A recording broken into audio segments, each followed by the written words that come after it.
గౌరవ కలెక్టర్ గారు నేను గమనించిన మా మండలం పోయినాను సార్ ప్రభుత్వం అధికారి మరి మీరెందుకు ఆ విధంగా చేయలేకపోతున్నారు?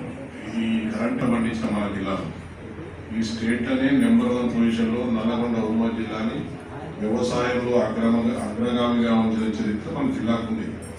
ఎవరు అయినా ఒప్పుకోవాల్సింది.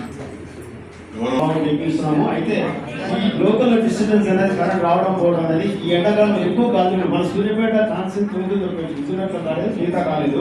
2200 కోర్స్ ఎప్పుడు చరిత్రలో హైయెస్ట్ అయినవి అయినా కూడా వాటిని రిపేర్ చేసాము.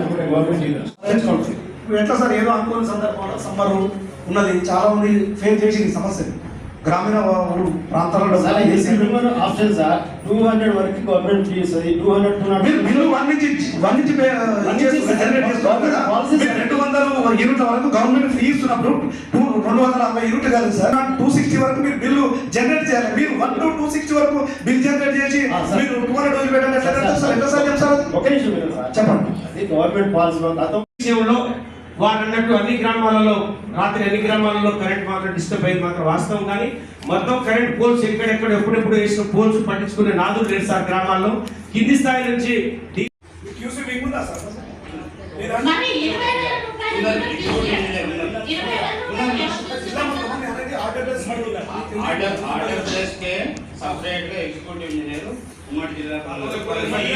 కాబట్టి మండలాల్లో సన్మాన కార్యక్రమాలు పెట్టుకున్నారు. ఇప్పటికే ఒకటైంది. ముగించట్లేదు, చెప్పింది వినండి. అయితే ఇప్పుడు ఈ అంశాలు మాట్లాడుకోవడము క్లోజ్. వివిధ శాఖలకి రిప్రజెంట్ చేస్తున్న అందరు జిల్లా స్థాయి అధికారులకి, అదేవిధంగా ఇక్కడ హాజరున్న పత్రికా విలేకరులకి, ప్రింట్ ఎలక్ట్రానిక్ మీడియాకి, అదేవిధంగా అందరికీ నా ఒక హృదయపూర్వక నమస్కారం, శుభాకాంక్షలు కూడా. నాకు ఇది మొదటి సభ, మీకు కానీ ఇది మొదటి అవసరమని కాదు, చివరి అవసరమని కాదని మీకు తెలుసు, నాకు తెలుసు. గత 5 సంవత్సరాలుగా మీరు మీ ప్రాంతానికి, మీ మండలానికి ప్రాతినిధ్యం చేస్తూ ఆ ప్రాంత అభివృద్ధి కోసం మీరు కృషి చేశారు, ప్రజల కోసం పని చేశారు. కాబట్టి మీరందరికీ మనస్ఫూర్తిగా శుభాకాంక్షలు తెలియజేస్తున్నాను. వచ్చే రోజులు కూడా ఒక్కసారి మనం ప్రజాప్రాతినిధ్యం తీసుకుంటే అది ఫుల్ టైం డ్యూటీనే నేను చూస్తా ఉన్నాను. ఎవరు ఈ రోజు నుంచి మేము ఉండని అట్లా చూస్తలేదు. కాబట్టి డెఫినెట్లీ మీరు ప్రజల పట్ల ఉన్న మీ శ్రద్ధతో ఇంకా ప్రజల కోసం ఈరోజు ముగింపు అయినా కూడా మీరు వాళ్ళ కోసం పనిచేస్తారని నాకు ఆశ ఉంది. ప్రజల సమస్యల మీద అందరు కలిసి మనం ప్రజల సమస్యలు పరిష్కారం చేయడానికి మనం కృషి చేయాలని హోప్ చేస్తూ ఉన్నాం. ఒక విషయం గుర్తు వస్తూ ఉన్నది, ఎందుకంటే మిగతా విషయాలు అఫ్కోర్స్ దృష్టికి వస్తాయి. పాత మినిట్స్ కూడా చూస్తాం, ఉన్న ఇష్యూస్ మనం రిజాల్వ్ చేయడానికి కూడా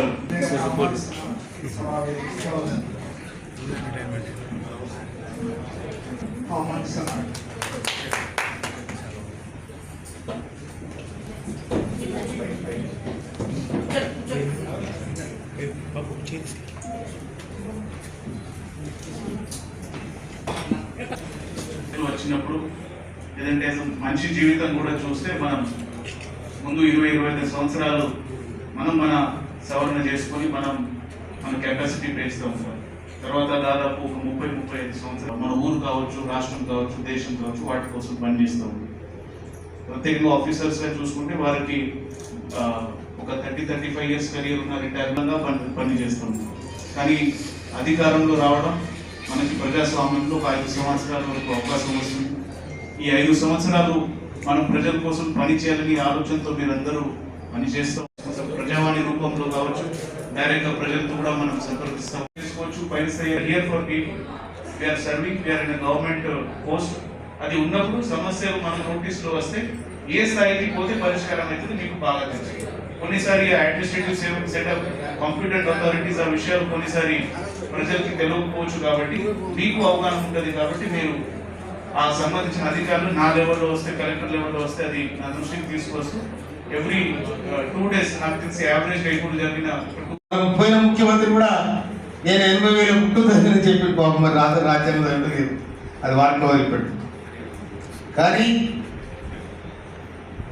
పంచాయతీరాజ్ వ్యవస్థ అనేది చాలా పవిత్రమైంది. అన్నిటికంటే ప్రజలతోని మమేకమై ప్రజలతో ఎన్నుకోబడి ప్రజా వ్యవస్థను ప్రజాస్వామ్యాన్ని కాపాడే అవకాశం ప్రజలిస్తారు. మనం దాన్ని నిలబెట్టుకొని దాన్ని కాపాడినాడే ప్రజాప్రతినిధిగా చిరకాలం వర్తిస్తారు, లేకపోతే ప్రజలు తిరస్కరిస్తారు. ఈ చరిత్ర. అందుకోసమని ఇలా ఎజెండా కూడా ఉన్నట్టు ఎజెండా కూడా చూడలే నేను. కానీ ముఖ్యంగా జిల్లా పరిషత్ చైర్మన్ గారు, నీ సహచర జెడ్పీటీసీలు అందరూ కూడా మరి రేపు 4వ తారీఖు నాడు మీ పీరియడ్ అయిపోతా ఉంది. మనము ఏం చేసినాం, ఉన్న కాలంలో మనం ఏం చేసినాం, నీ నిశాన్ ఉండాలి, నీ గుర్తింపు ఉండాలి. ఎగ్జాంపుల్ నేను చెప్తున్నా, నేను 1984 నుండి 94 నుండి ప్రతి సంవత్సరం ఒక 50-60 మంది పిల్లలను స్కూల్లో హాస్టల్ జాయిన్ చేస్తాను. నాకు ఏదైనా ఉండదు లేకపోతే. పోయిన సంవత్సరం కూడా నా సొంత ఊర్లే 70 మంది పిల్లలు హాస్టల్ జాయిన్ చేసిన. నాకు హైదరాబాద్ పబ్లిక్ స్కూల్ అనేది భారతదేశ చరిత్రలో నైజాం పిల్లలు చదువుకోవడానికి కట్టించిన హైదరాబాద్ పబ్లిక్ స్కూల్. ఆ పబ్లిక్ స్కూల్లో రిజర్వేషన్ తీసేస్తే నేను ఒక్కనే కొట్లాడి మన రిజర్వేషన్ తీసుకొచ్చిన వేలాది మంది ఎస్సీ ఎస్టీ పిల్లలు ఇలా చదువుతాము. అంటే మనం చేసిన పనులు మన జ్ఞాపకం ఉండాలి, ధైర్యం కూడా ఉండాలి చెప్పుకోవడానికి.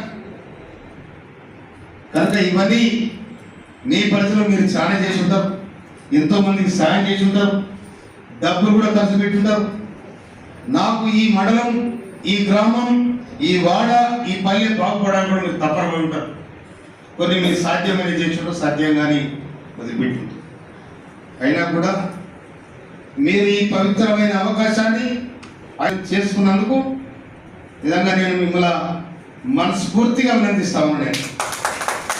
సభ్యులు డైనమిక్ సామీరన్న గారు, అందరూ గౌరవ జిల్లా పరిషత్ సభ్యులు, అన్నలు, తమ్ముళ్ళు, అక్కలు, చెల్లెళ్ళు, గౌరవ సభ్యులు, మండలాధ్యక్షులు, అందరు జిల్లా అధికారులు, మరి పాత్రికేయ మిత్రులు, ఈ సభలో నేనంటున్నాను, మీకెవరికి కూడా ఈ పీరియడ్లో చివరి సభ కావచ్చు, కానీ రాబోయే రోజుల్లో మీరు ఎన్నో పదవులు అనుభవించాల్సిన అవసరం ఉంది. ఈ జిల్లాలో మీరు మళ్ళా మండలాధ్యక్షులు కావచ్చు, జిల్లా పరిషత్ సభ్యులు కావచ్చు, సామీల లెక్క ఎమ్మెల్యేలు కావచ్చు, ఎంపీలు కావచ్చు, రాజ్యసభ మెంబర్, మన బడుగులింగే కాలేదు ఒకేసారి అట్లా కావచ్చు, లోక్సభ సభ్యులు కావచ్చు, ఇంకా ఏదైనా కావచ్చు. భారత రాష్ట్రపతి, ప్రధానమంత్రులు కూడా ఎక్కడి నుంచి వచ్చారు, మనం కూడా దగ్గరనే ఉన్నాం. కాబట్టి మనందరికీ కూడా ఇంతకుముందు సార్ చెప్పింది ఏంటంటే ముందుకు పోవాలి, ఇంకా మీరు డెవలప్ కావాలని చెప్పిండు. ఆయన బ్లెస్సింగ్ ఇచ్చిండు. ఖచ్చితంగా మనందరం ముందు రాజకీయాల్లో ముందుండి, ఇంకోటి ఏమంటా అంటే నేను ప్రజానాయకుడు వేరు, రాజకీయ నాయకుడు వేరు, ప్రజాప్రతినిధి వేరు. ఎప్పుడు కూడా మనం ప్రజల్లో ఉండి ప్రజానాయకుడిని మనం ఉండాలి. పదవి ఉందని ఉండకపోని, పార్టీ పదవి ఉందని ఉండకపోని, మన దామోదరుడి గారు స్టేజ్ మీద విషయం చెప్పాడు. దాని వివరంగా నేను కొద్దిగా చెప్పిన అంటే ఎప్పుడు కూడా మనము స్టూడెంట్ లైఫ్లో కానీ, పెద్దవారైనా కానీ, ముసలి వారైనా కానీ ఎప్పుడు కూడా పదవి ఉన్నా లేకున్నా కూడా ప్రజల కొరకు పనిచేసిన ప్రజానాయకులు ఖచ్చితంగా అవుతాం. ఎందుకొరకంటే నేను 3వసారి ఈ సభలో కూర్చోవడం. 95లో జిల్లా పరిషత్ మెంబర్ అయినాను. 2001లో నేను ఎంపీపీ కాదు, ఎంపీపీ వైస్ ప్రెసిడెంట్ అయి మా ఎంపీపీ గారు సెలవు పెడితే ఒక సంవత్సరం ఎంపీపీ కాబట్టి సభలో కూర్చున్నాను. మళ్ళీ ఇప్పుడు జిల్లా పరిషత్ సభ్యునిగా సభలో కూర్చున్నాను. అంటే ఎప్పుడు కూడా ఎండ్ కానే కాదు, మనందరం ప్రజా జీవితంలో ముందుండి ప్రజల కొరకు మనం సేవ చేయాలని చెప్పేసి. ఒక బాధ ఏంటంటే మనందరం కూడా ఒకే టైంలో కొత్తగా ఇప్పుడు డీసీఎం చైర్మన్ గారు ఈరోజు మనతో జాయిన్ కానీ ఒక పెద్దలని గాను ఎక్కడ కూడా అగౌరవపరచకుండా ఎవరి మర్యాద వాళ్ళకి ఇచ్చుకుంటూ 5 సంవత్సరాలు కొనసాగించడం జరిగింది. అదేవిధంగా గౌరవ సభ్యులందరూ కూడా, నా అన్నలు తమ్ముళ్ళందరూ కూడా అదేవిధంగా సభని నడపడం జరిగింది. ఏ పార్టీలో ఉన్నా కూడా అప్పుడంటే అందరూ టీఆర్ఎస్ పార్టీ ఉండి, కొందరు కాంగ్రెస్ పార్టీ ఉన్నారు, కమ్యూనిస్ట్ ఉన్నారు, అయినా కూడా మేమందరం కూడా ఒకే తల్లి కడుపులో పుట్టినట్టుగా ఒకే కుటుంబం వల్ల అందరం కూడా మనం ఈ 5 సంవత్సరాలు నడపడం. ఇంకొక విచిత్రమైన విషయం ఏంటంటే రావు జిల్లా పరిషత్ అధ్యక్షురాలు సూర్యాపేట జిల్లా గారికి అభినందనల శుభతోరణం, శుభాశీస్సుల అభివందనం. ఉషోదయపు అరుణ కాంతుల శోభాయమాన పుణ్యభూమి, నల్ల బంగార ప్రాశస్త్య పొడవి కొత్తగూడెం జిల్లా ఎర్రగుంట పల్లెసీమయందు రుచుల చెరకు నోళ్ల గోత్రంపున జన్మనొందిన ఆడపడుచుగా జ్ఞాన సరస్వతి ప్రసన్నురాలిగా ఎదిగి సామాజిక శాస్త్రపు సాధించినావు. సామాజిక స్పృహతో అనతి కాలంలోనే రాజకీయ చైతన్య మహిళగా సేవా ప్రేరణతో ప్రగతి పథగామిగా జిల్లా పరిషత్ చైర్మన్గా యశస్సు గాంచిన పరిణయమాడి మెట్టినింట అనురాగపు వెలుగులు నింపి త్యాగాల దీపికగా ముదమొందినారు. మీ విధంగా హృదయపూర్వక ప్రజల తరఫున చైర్మన్ గారికి హృదయపూర్వక ధన్యవాదాలు మనం తెలియజేస్తా ఉన్నా. ఇంత చక్కటి అవకాశాన్ని ఈ 5 సంవత్సరాల పరిపాలన కాలంలో నాకు ముందు ఈ సభకు రావడానికి బీఆర్ఎస్ పార్టీ తరఫున అవకాశం ఇచ్చినటువంటి పెద్దలు బీఆర్ఎస్ పార్టీ వ్యవస్థాపక అధ్యక్షులు మాజీ ముఖ్యమంత్రి వర్యులు కేసీఆర్ గారికి, సూర్యాపేట ప్రస్తుత శాసనసభ్యులు మాజీ మంత్రివర్యులు గుంటగండ జగదీష్ రెడ్డి గారికి, తుంగతుర్తి మాజీ శాసనసభ్యులు డాక్టర్ గాదరి కిషోర్ కుమార్ గారులకు ఆ రోజు 2019 ఎన్నికల్లో నా పార్టీ బీఫామ్ ఇచ్చి నన్ను అభ్యర్థిగా నిలబెట్టి వారు పంపితే ఆశీర్వదించినటువంటి మండల ప్రజలకు కూడా ప్రత్యేకమైనటువంటి ధన్యవాదాలు తెలియజేస్తాను.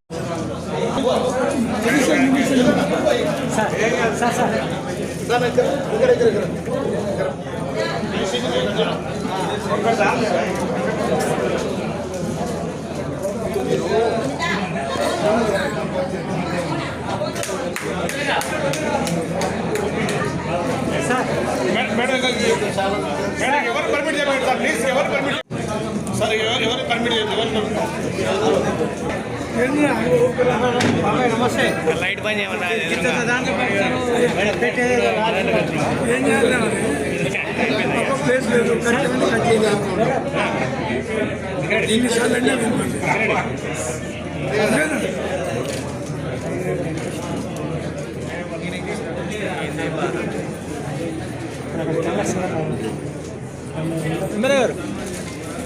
సార్ ఇది చూడండి సార్.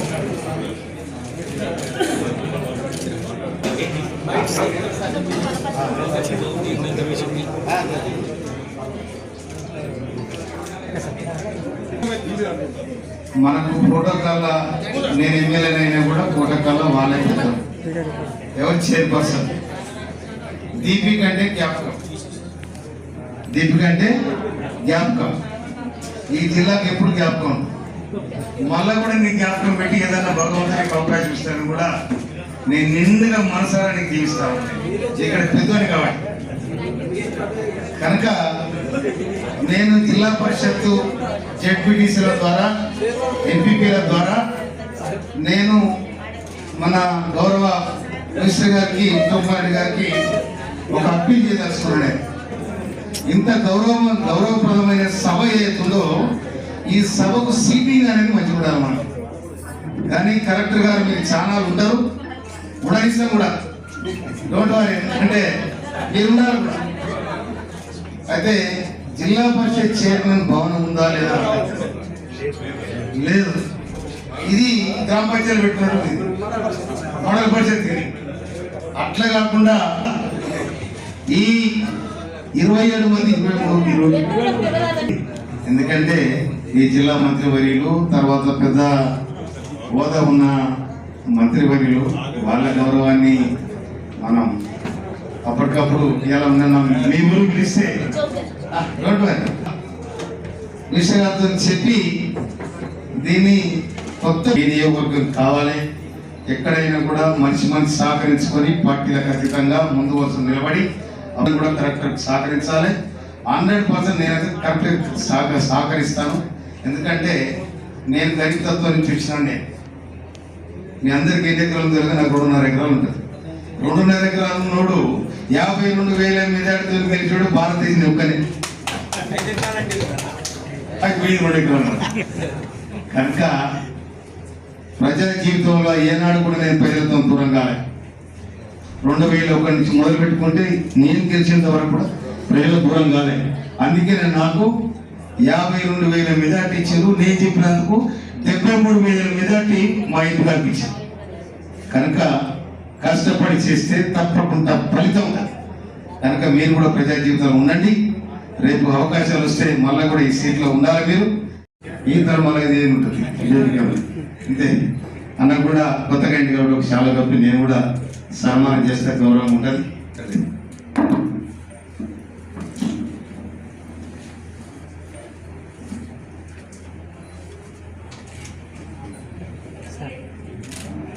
వెంకరెడ్డి గారికి కూడా హృదయపూర్వక ధన్యవాదాలు. ఈ కొత్త ఎవరైనా వస్తే కూడా ఆఫీసర్లకు కూడా నేను మనవి చేస్తున్నా, మీరు ఒక 5 నిమిషాలు కూర్చొని నా నియోజకవర్గానికి సంబంధించిన డేటా వస్తుంది కూడా సాయం చేయాలని చెప్పి నేను మీకు హృదయపూర్వక విజ్ఞప్తి చేస్తూ థ్యాంక్ యూ.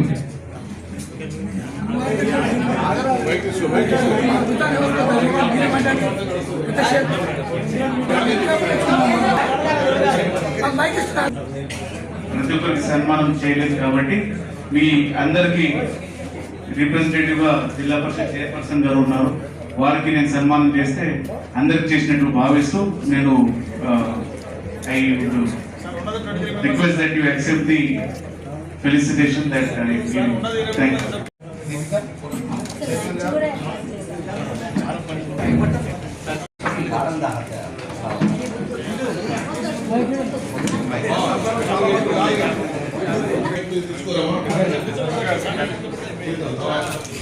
నేను డిస్ట్రిబ్యూట్ కమిటీ మెంబర్గా, మరియు మార్కెట్ కమిటీ డైరెక్టర్గా, మళ్ళీ తర్వాత ఎంపీపీగా ఇప్పుడు కొనసాగుతూ వస్తున్నాం. సంపూర్ణంగా పూర్తి చేస్తున్నందుకు మీ అందరికీ పేరుగా హృదయపూర్వక నమస్కారం తెలియజేస్తూ, అట్లాగే అధికారులు కూడా, జిల్లా అధికారులు కూడా జిల్లాధికారులతో కూడా ఒక ఫోటో దిగాలనుకున్నాం. అధికారులందరూ కూడా సిఇఓ గారు రమ్మని చెప్పండి. అధికారులందరితో కూడా ఒక ఫోటో ఉంటుంది. ఎందుకంటే ఇంత ఎంపీపీలు జడ్పీటీసీలు కొంతమంది వెళ్ళిపోవడం వల్ల దండం పెడుతున్నాం. మాకు కూడా 20 లక్షలు ఇస్తే జీవితాంతం మా మండల ప్రజలు కానీ మీకు రుణపడి ఉంటారని అంటే సైదరెడ్డి గారికి అనుకోవచ్చు, కానీ మిగతా వాళ్ళకి ఇచ్చారు మీకు తెలియదు. కానీ అన్న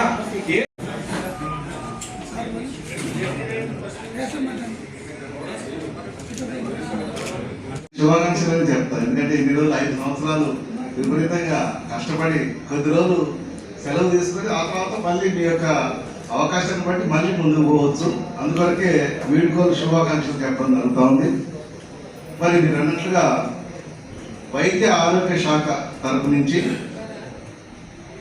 సరే మీటింగ్లలో మేడం గారు కూడా తెలుసు, గత 3 ఇయర్స్ దాదాపు నేను వచ్చి 3 ఇయర్స్ దాటిపోయింది. 3 ఇయర్స్ పీరియడ్లో ఈ యొక్క డయాస్ని వి ఎంజాయ్డ్ లైక్ ఎనీథింగ్, అంతేగాని ఎప్పుడు బాధపడలేదండి.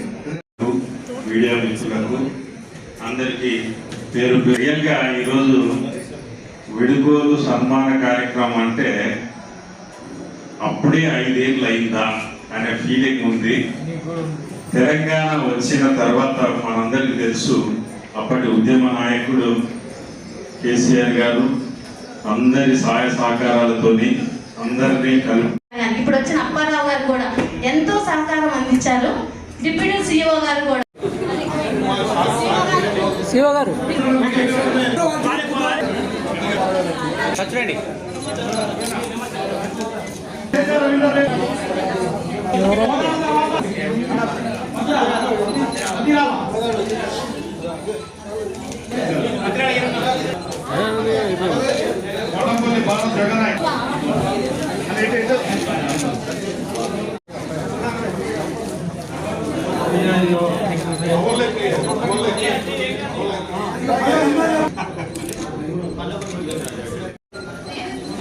లైన్లో ఉండాలి.